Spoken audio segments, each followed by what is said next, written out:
Hey there, you trying to figure out how do you price your services or your products? What's the value out there? Well, in this episode, we're going to answer that question. We're going to talk about how do you get paid your worth? And this one's a little special one because I actually did this presentation live, but I want to share it with you because of the response that we got. So stay tuned for this episode. Let's figure out how do you get your pricing right, how do you get your value right, and how you get paid what you're worth. This is the Affluent Entrepreneur Show for entrepreneurs that want to operate at a high level and achieve financial liberation. I'm your host, Mel Abraham, and I'll be sharing with you what it takes to create success beyond wealth so you can have a richer, more fulfilling lifestyle. In this show, you'll learn how business and money intersect so you can scale your business, scale your money, and scale your life while creating a deeper impact and living with complete freedom. Because that's what it really means to be an affluent entrepreneur.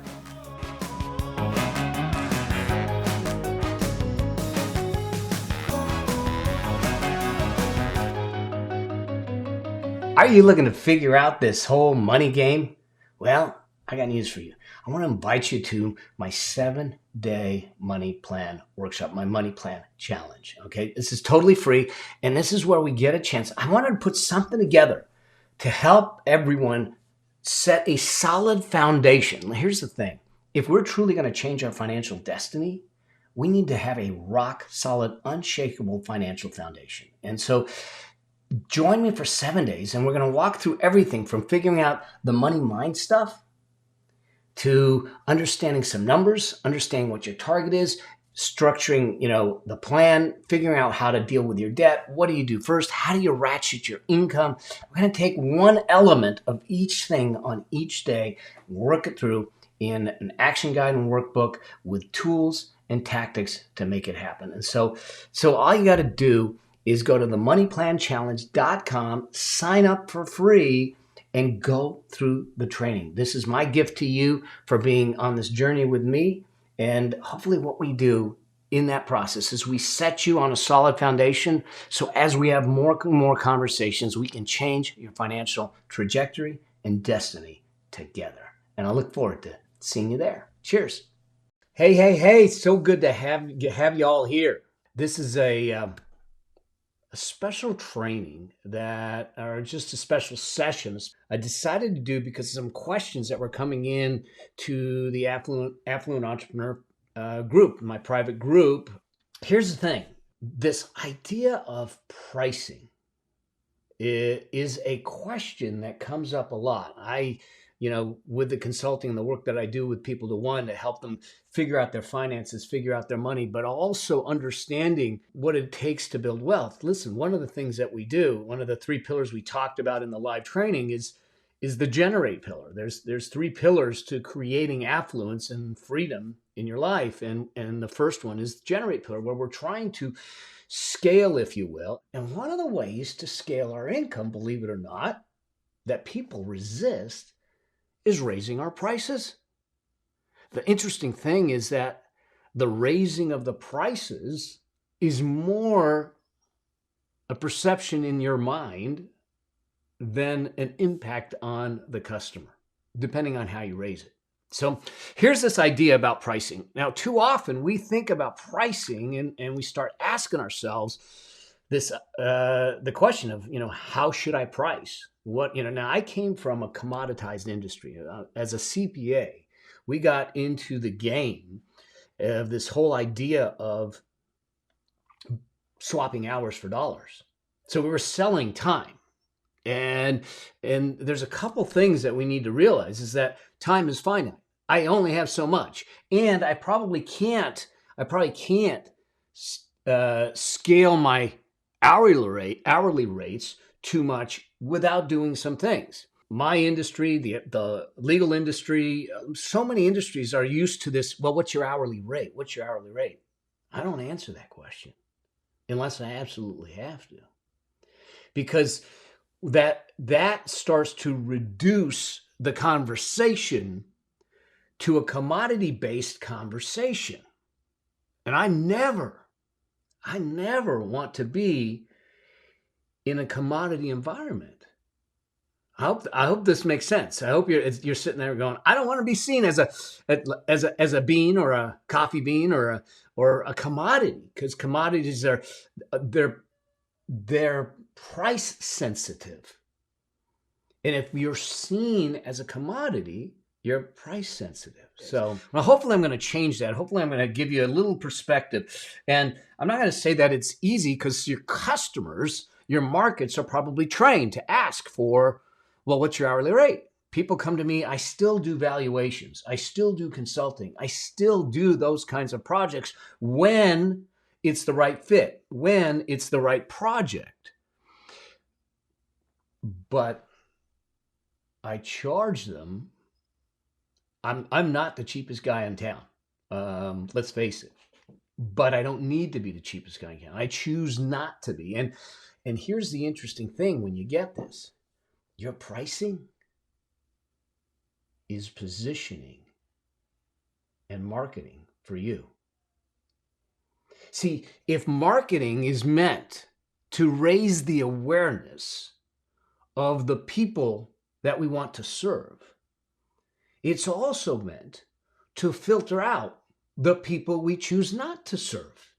And so your pricing is one aspect of your positioning. And we can choose to be the Walmart, and there's nothing wrong with Walmart, okay? But we can choose to be the Walmart of our industry, or we can choose to be the Nordstrom of our industry, to be the Neiman Marcus, to be the Ritz. When someone goes to the Ritz to stay, a Four Seasons to stay, they expect to pay more, but they also expect to get more. See, so it's important for us to start to think about what we do. Here's the thing, and I'm going to draw a circle. So I just want you to understand something. I'm going to cut the circle in half. That there's two sides to this coin of what are we doing here as far as pricing goes, and one side of this is value. Okay. The other side of it isn't price. The other side of it is affordability. Okay. So there's two sides to this thing. Here's the thing.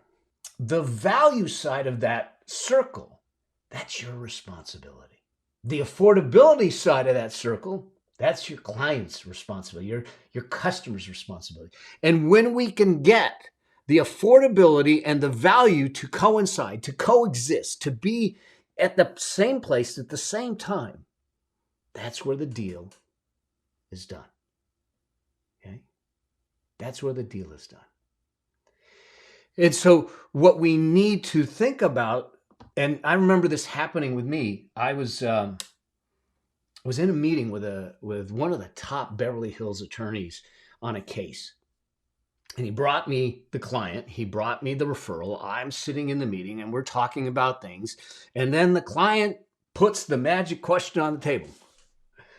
How much is this going to cost me, Mel? And I hemmed and hawed. Because now I had to go into sales mode. At least I thought I did. And so I hemmed and hawed. I sat back and then I spit it out. And I go, there's this. Oh, okay. And they walked out. And the attorney looked at me and said, if you ever hem and haw about your fees ever again, I will never bring a client to you again. And he said, you need to understand something. I think you all need to understand something. We all need to understand something. We need to embrace this. He said, you have a specific set of skills. You bring a value to the market. You bring solutions to someone. And you deserve to get paid for what you bring. That value. And he said, and so what you need to do, he says, is you stand there, you tell them your fees, and it's not your problem. The hemming and hawing, the reason you hemmed and hawed about your fees was because you thought you were the one that had to deal with the fees. He says, no, that's the client's responsibility. He says, you put it on the table and you sit there quietly and you let them deal with the fees. And so that hit me. And that's from then on, I did it. And this is the thing to think about is that when we start to look at things too often, when we get into this sales mode, okay, when we get into the sales mode, we feel like we need to convince the market to buy from us, convince the market that we have something valuable. Convincing is the weakest place to come from when it comes to negotiating or selling. You want to come from conviction.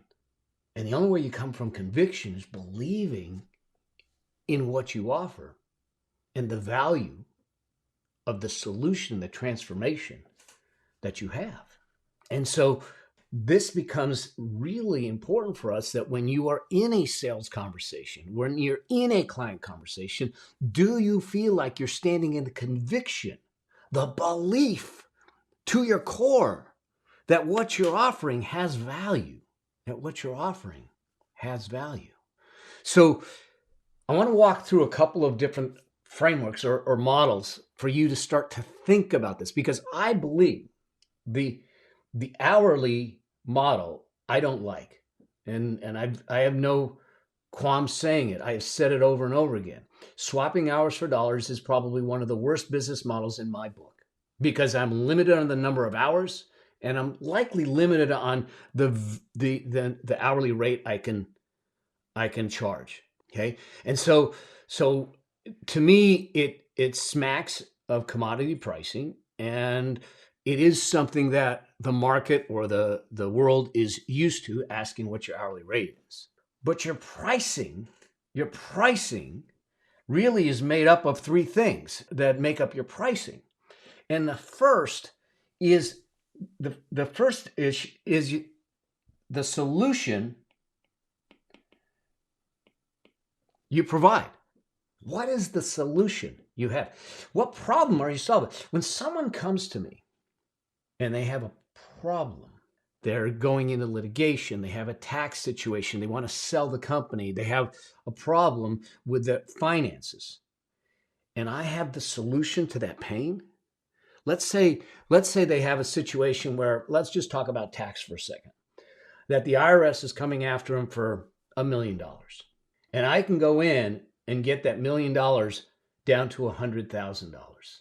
It may take me an hour. If I charge my hourly rate, they might pay me $1,000, $2,000. But what was the value? I just saved them $900,000. What's the value of that? Do you think that the customer, the client, would be open to paying $100,000 to save $900,000? See, we get so caught up in not understanding the solution that we provide at the value of what it is. So solution is connected to the valuation of the solution. Let's face it, okay? Today, I go back to the doctors for another scope, just a checkup, okay? But is there anxiety that I hear the words, "Oh my gosh, it's back"? Absolutely. I tell my wife, I said, I've never been a defendant in like a criminal case or anything like that. But I feel like what that feels like when you go into the doctor's office for that scan, for that scope, and they start to look, I said, I feel like the defendant when the bailiff comes out and says, the jury's back. They've reached a verdict. Come on in. It's just, but here's my point with this is that when I got diagnosed, do you think that I was concerned about pricing, or was I concerned about solving? See, when the level of pain they have supersedes their perception of cost, it changes everything. So the one aspect is this whole idea of of making sure that you understand what the solution is that you offer and how you value that solution, how it's valued in the marketplace. The second part of this is position. Okay, position. And so if we look at it this way, this is solution and valuation, this is position. Okay, what do I mean by this? Positioning. Let me rephrase it. And your positioning is both in actuality and by perception. By perception. And when we talk about this, here's the way that this works. What are you doing in your marketplace, with your business, with your work, that is creating a level of positioning in the industry that puts you above the rest? You're going to see where this comes back to pricing. Where are you placed in the market? Because positioning supersedes all your marketing, all your sales tactics, all of that. Fact of the matter is, positioning is when people seek you out. See, it turns you from the hunter to the hunted, to this, from the seeker to the sought after. Let me tell you how positioning works. My valuation and consulting work that I've done, I started this decades ago. I started it in 1989. Okay, that's how old I am. I'm well preserved. So 1989, I started it. And I did all my work. All my marketing was to create positioning in the marketplace. No one wanted to hire me at the beginning because I had no experience. And they said, we can't hire you. You had no experience. So what did I do? I went out. I started speaking. I started writing. I started doing, we didn't have social media. I mean, we're talking about 1990. We didn't have social media. We didn't have the internet the way that we do today. We didn't have the technology. So I had to do it the old fashioned way. I was networking. I was speaking. I was writing. I was workshopping. I was doing all these different things, but I was letting the world know that I was doing it. So I was doing press releases and articles, and all of a sudden the world sat up and took notice. Now, mind you, I still didn't have experience, but the perception was that I did. Here's what happens. So I had a firm and I had partners. Traditional accounting firm, I was doing the valuation consulting on the side. My partners at the time were charging $150 an hour. Because of the perception that was created, I was charging $350 an hour back then. Huge. When we create the perception of value, we have to back it up with the actualization of results. Hopefully that makes sense. Okay, but that's what I mean by positioning. How are you positioned in the marketplace? So if you're starting to struggle with what your pricing is, sometimes we think we have a pricing issue when we might have a positioning issue. How are you positioning yourself? How are you doing? Who are we hanging out with? Who are we going to? What are the markets that we're dealing with? And the third piece, and this is where I think many of us struggle, including myself. I struggle in this, and that is if the first leg of this is solution, the second leg is position, the third is expression. In other words, how good are you at articulating your value? How good are you at articulating your value? Because this is where most of us have a problem. This is why I was hemming and hawing. I didn't know how to express it. I didn't know how to say it. But when we look at it and say, I believe in my value, I'm going to put it out there. And some simply won't take it on because affordability, or we didn't express the value enough. So the better we get at expressing the value of the solutions that we provide and why we're distinct in the positioning that we have, the easier it is to shift and command higher fees. And the easier it is to sit back and say, I don't do the hourly stuff because it doesn't work for me. See, when we look at this, I think that there's and I want to identify, and there's some questions that were specific questions. I want to make sure that I try to hit on them and everything. Is that often people are concerned with saying, well, if I charge a set fee, what happens is that they typically will ask for more. And there's this thing called scope creep. So that's not a pricing issue. That's not even a project management issue.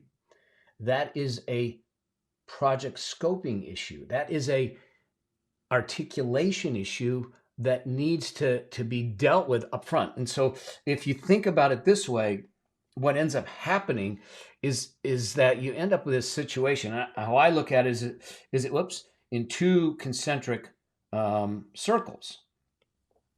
And this is something that I learned from a dear friend of mine, Simon Bowen. In that in the center circle, what you end up with is understanding. So, and what I would do with clients is I literally would draw this out for them. And so in the center circle is the must-haves. And I literally would list out what are the must-haves, the 3, 5. Now, mind you, a lot of the customers and clients will list out a whole bunch. Now, here's the thing. I went through this because we just finished a remodel on the house. And these contractors, they come in and they go, what do you want? We can do anything. We can do whatever you want. All right. It just costs. So they'll do whatever I want. It's just a matter of how much I'm willing to pay. And so you need to sort out the must-haves. And then the outer circle is all about the nice-to-haves. This is the nice-to-haves.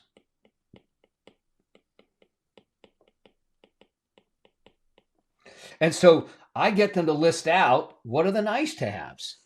And I want to get really clear. This is before we ever get the job or project, when we're finalizing it. If you're doing project pricing, and I do this every time we do this, is a walkthrough of something like this.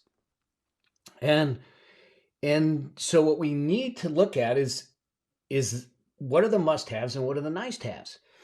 The balance between the nice-to-haves and the must-haves is where your fees, your pricing comes in. And if they want lower pricing, then some things have to move from the must-haves to the nice-to-haves, and it's up to them. Now, there is another segment on the outside of this, and that's the don't needs. Okay? What don't they need? Getting really clear on what they don't need, because too often we start offering stuff that they don't need, and if they don't need it, they don't see the value, and it doesn't help the deal any, and it doesn't help increase the value, and it doesn't help you in your pricing. Hopefully that starts to make sense. But the key here is this. If they turn around and say, well, I want, you turn around and say, this project is going to cost $10,000 based on what you just listed out here. And they go, oh, I don't know if we can afford that. Now we're back to affordability. Now, affordability could be a product of cash flow. In other words, they just don't have the cash, which means that they may not be the client for you. Or it could also be a product of timing. I just don't have the cash now. Oh, okay. When? But if they turn around and say, I can't do it for $10,000, I said, that's fine. Which one of the must-haves do you want to move to a nice-to-have? And we can reduce the fee. See, they get a chance to define it. But by going through this exercise, you don't get into scope creep. And you sit back and say, hey, this is what we agreed on. And if they want more, that's fine. It moves it back to the must-haves and price goes up. But we need to be clear. We need to be direct about it. And we need to present it effectively. There are 4 levels or 4 categories of the way I see pricing. Okay. And I'm going to draw a couple of more models for you, and then I'm going to kind of give you a formula for how I try to do pricing. Hopefully this is helping as we go. And so this next thing is how I want you to start to think about this whole idea of pricing. And so down on the bottom, down at the far left, okay, what I would call the red zone, okay, and this is coming from the standpoint of your customers, okay, from the standpoint of your customers. This is where they're looking at your solution and they're saying, "Oh my God," but it's not a good "Oh my God," because they're looking at it and going, "That's dirt cheap. What is that?" Okay, this is the perception of everything. This is where I think one of the first categories is this is time and materials. That's time and materials fees. How many hours does it take and what are the expenses? So it's cost plus, it's time and materials. There's a limitation on the valuation of your services when you do it that way. The next stage for most of them is this yellow stage. Okay. And this is where they look at it and they go, "Huh, okay. It's a little more expensive." This is where you look at it, and what they typically are doing is this is what I call customer pricing. In other words, they're looking at it through their own eyes and saying, "What would I like?" Okay. It's funny. Someone comes to me, when I'm negotiating, they'll say, "How much would you like to pay?" Well, that's a great question. Actually, I'd like to pay nothing. And so if we can resolve it at that, then we've got a deal. It's a crazy question to even ask. It's an inane question to ask. How much do we want to pay? The buyer wants to pay as little as possible. You got to ask the question, how much do you want to pay? No. So, okay. So I laugh when someone does it, and that's why I sit back and go, "Hey, I want to pay zero, nothing." But customer pricing is when you are putting the pricing in the customer's hands, where they dictate to you what they want to pay. That's might as well open up a store, open up the doors, no price tags, bring it to the register, pay what you want. The third category that I see is in the light green section. And this is where they start to him. They sit back and they'll literally say, because it's a bit more expensive, but what that is competitor pricing. In other words, you're actually looking at your competitors to decide what the value of what you offer is. But what the competitors charge have anything to do with the value of your solution? It doesn't. So it doesn't matter to me that a competitor is charging $200, $2,000, $200,000. What is the value of what you provide? And price it accordingly. Now, in the dark green zone, and this is where I want a lot of us to play, is where they look at this and go, "Wow." Now they say wow for two reasons. One, it is the most expensive. But two, it's pricing based on positioning. It's pricing based on positioning. Think about this. The first doctor I saw that actually diagnosed the cancer, my wife and I walked out of that office because he wanted to do, so this was on a Thursday, he wanted to do surgery immediately on Monday. But mind you, he sat on a CT scan for 11 days where he saw the tumor and he didn't even call. He waited 11 days until I showed up instead of saying, and then made it an emergency. And we weren't comfortable with him. So we sat in the car in the parking lot. And she, because she's been in the medical field, she called her colleague and said, "Who's the best urologist? Who's the best person we go to?" And this doctor's name came up three times. We called his office, and his gal there says, by chance, we actually have an opening tomorrow morning at 9 a.m. Positioning makes you sought out. I didn't ask. What, do you take my insurance? I didn't ask. So here's the thing when you look at this bell curve. Here's what I want you to understand is that what you want to do is give the wow experience, the dark green experience, and give it where they look at it and they say, "Well, wait a second. If you're way up on that side of the curve, this is going to be really expensive. But what happens if you turn around and say, well, I get that. And there's a reason for it. But what if I could give you the same wow experience at a pricing, at the upper end of what the competitors are doing? It puts you on the threshold, on the edge, or at the lower end of the dark green. Now, all of a sudden, they saw the value. They saw, oh my gosh, it's more expensive. And then you bring it back down a little bit and say, I can give it to you here. And the way you do this, the way you give them the wow experience, is you make sure you nail every single one of their must-haves and then throw in a couple of the nice-to-haves. Now they have a wow experience. Now things shift for them. Now they see it as valuable. The other thing to think about when you talk about pricing is I want to have this conversation, and this will be the last model I draw, but I think that this becomes an issue, and then I'm going to give you the formula that I use when we start to look at pricing. So here's the thing. Let's say that you have something that's costly.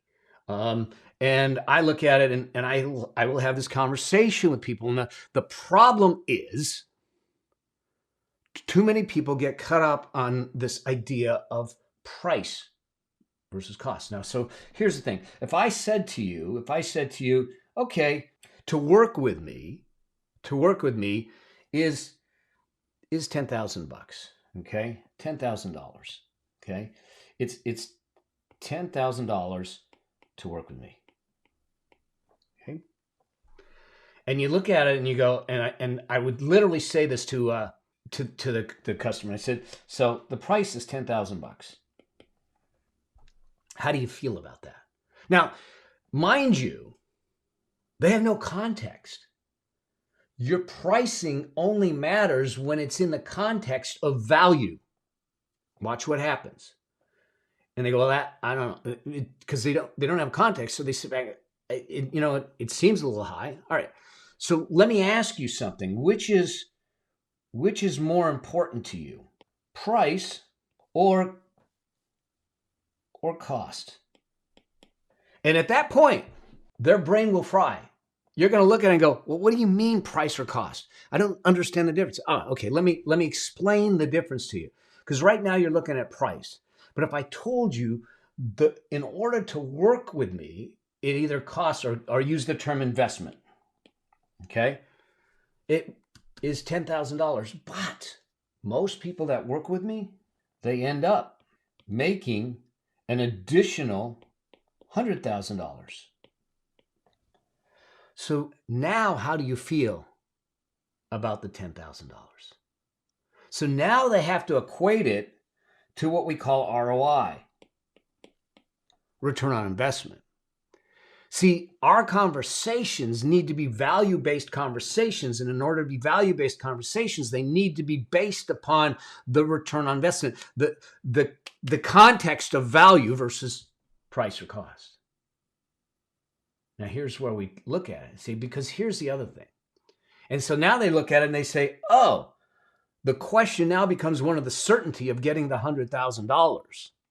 Because we all know that if you made an investment of $2,000, $10,000, whatever it is, and you knew on the other side of that, you were going to make multiples of that, you would do that all day long, wouldn't you?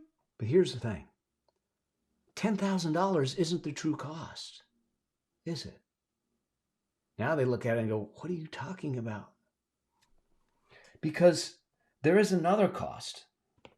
And this other cost is the $100,000 that you don't get if you choose not to work with me. That's called COI. That's the cost of inaction. So now the question really is, which one are you more comfortable with? The $10,000 cost or the $100,000 cost? Because that's the true question. So when we have a conversation in the context of value, We can move away from the hourly rates. We can move away from this pricing discussion. We can spend the time having a dialogue about the things that will make a difference in their lives, because that's what they're buying, is the solution. But when we're offering hours, they don't see the solution and they don't see the value of the solution. We offer solutions, and we need to frame them in the structure of ROI versus COI to make that happen. Price always in the context of value. Hopefully this makes sense. All right, let me give you a formula that I think we can work from. This is when someone comes to me and says, "Well, what should we? What are you going to charge?" I go through a formula in my head. I want to understand a couple things. I want to understand, one, what are the hard costs? In other words, do I have to put anything out of pocket? Labor, graphics, whatever it is. So what are the hard costs? I take all those hard costs and I add to it my desired margin.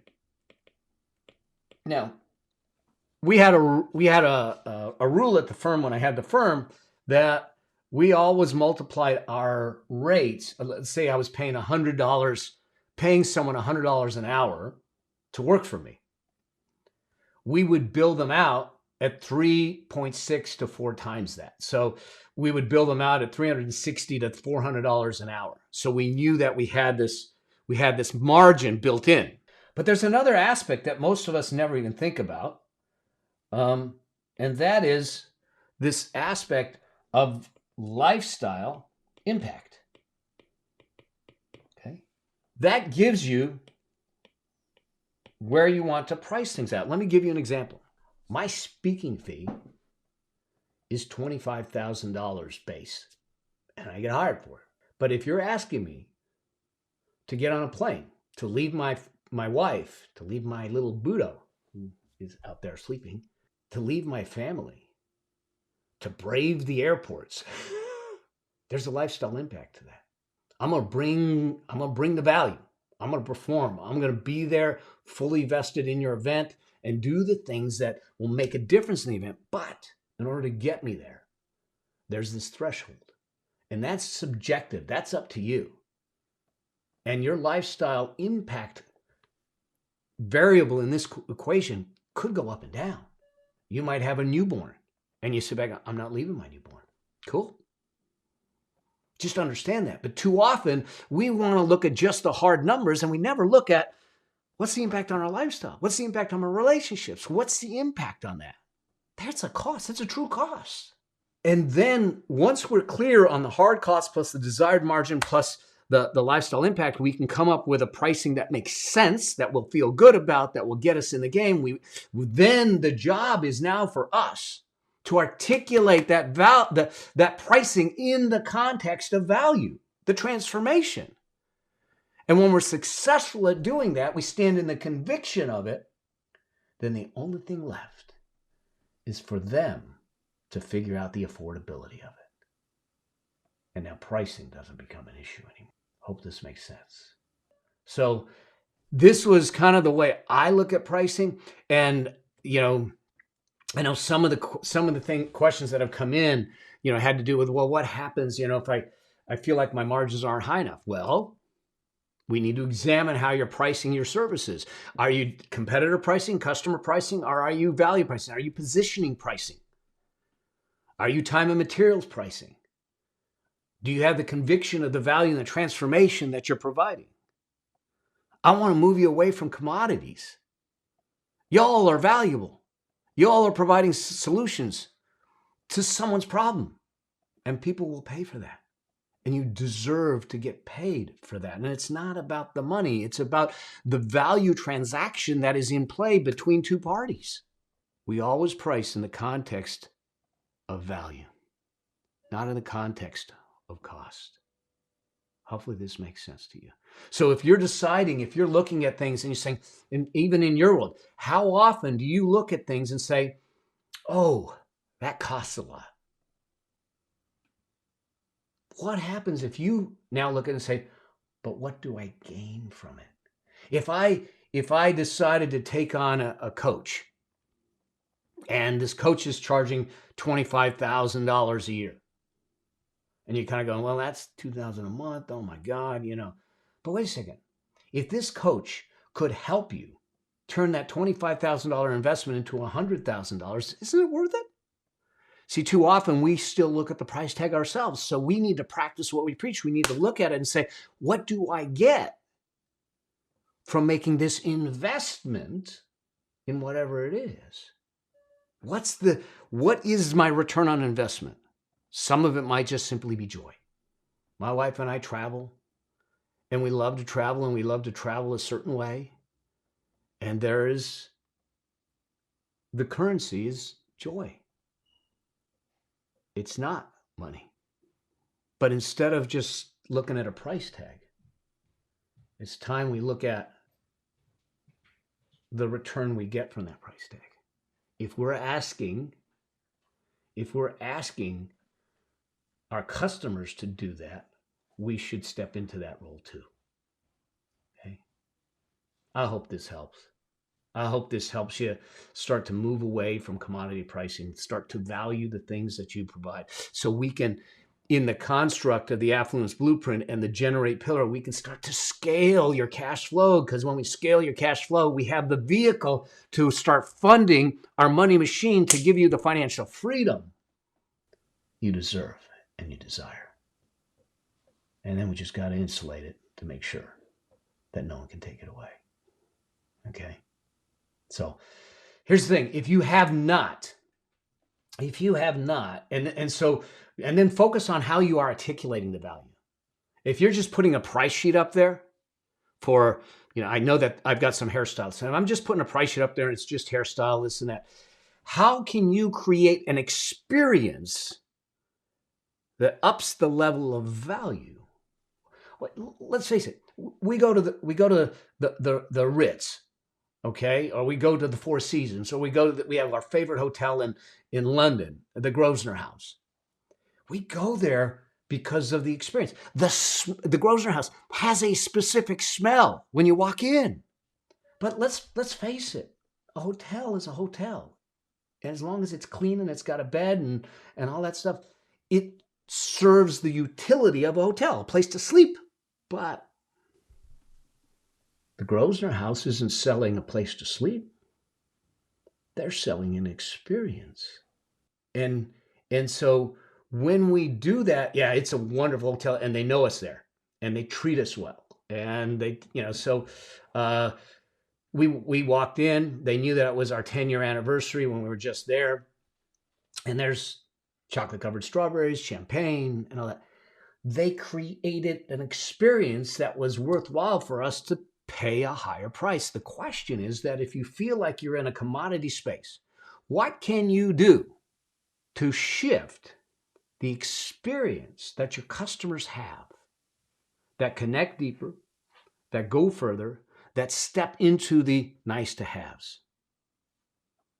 And when you do that, all of a sudden, the element of price becomes less of a priority than anything else. Now, yeah, this is a bummer. They sent us the chocolate-covered strawberries and the champagne. I don't drink anymore, and I don't eat sugar. So they didn't.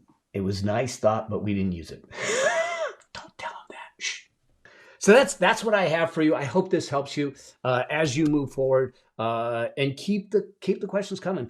In the meantime, you guys have a blessed day. I've got my day ahead of me with my scans and scope and everything, and always remember to do this, to always live a life that outlives you.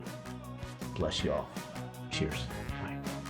Thank you for being part of the Affluent Entrepreneur Show with me, your host, Mel Abraham. If you want to achieve financial liberation to create an affluent lifestyle, join the Affluent Entrepreneur Facebook group at melabraham.com/group.